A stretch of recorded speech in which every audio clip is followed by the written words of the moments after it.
Miss May B lit a candle and waited. Under the fig tree she waited with George the teen player, sad Felicity, and the compassionate young lady. The worthwhile wait was halted by the garden girl's inquiry. "My, why is it you are crying?" Sad Felicity promptly answered at once that she felt quite burdened sitting on the fence. "Well, it's not going to help struggling with your unconscious here in the dark. You mope like miserable shadows who missed the final boarding call for the Ark." Miss May defensively spoke. "We thought it best to lay low. If our learning was true, the trouble with halos, my mother said, is that they can cause you to lose your virtue." The garden girl silently said a hymn for a colonized brain, and then spoke this refrain with all the wisdom of the moon. Gather elusive knowledge, and not just gossip from the monuments room. For you it may be horrible, and lots of work, to learn of time and all things possible, and why even in the end the rainbows also went berserk. But know that guardian angels materialize in unexpected forms, so pick up that friend to your father and get out of this garden. As the wind blew through June, its roses brought with them a disruption of peace. Bears rode logging trucks like streams, and as the oceans rose, strange mutations came to the surface. But Miss May continued at a steady pace, with George the team player, sad Felicity, burdened with being meat, and a compassionate young lady. And she met some frightened people to whom she would say, "I'm not a tourist, are you?" in order to strengthen her view on virtue and other burning questions. First they met Blake and his brother's pet, struggling to fit themselves into the alphabet like a cat napping on a bookshelf.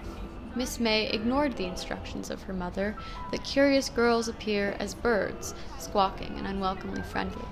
"Create your own alphabet," she said, as she could never keep her thoughts to herself. "Don't ever say that I did not warn you," she could hear her mother say as the wings began to grow. But she was not cowed and continued on in her quest for information. Beside an old shack, she found two pyromaniacs having a heated discussion about burning a bra. Further on up the trail, she found a colonial gent weeping over ashes who spoke bluntly to her about ancestral guilt.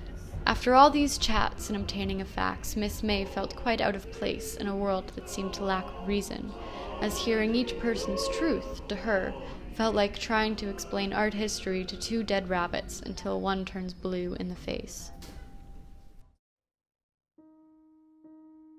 April's showers showed forces beyond control, fighting against the reasonable world, and as the oceans rose, they were still playing tug-of-war. Miss May ventured on, and having lost her smile, feared her inevitable aging. She was still joined by George the team player, sad Felicity, burdened with caring, and a compassionate old lady. Miss May no longer felt weary of those who knowingly carry marks, those lazy and quick pioneers in the shadows, living and dreaming. At a loss for wisdom and a desire to carry on, Miss May recalled the garden. "Just keep smiling," her mother always said, but that was no longer an option for the twisting road ahead. Then from a tent, visible through the parting of trees, a silent partner appeared in the rain, singing a rhyme for the fearful terrain. The pain of knowledge was too great to walk back through the garden gates, so Miss May went on her own way.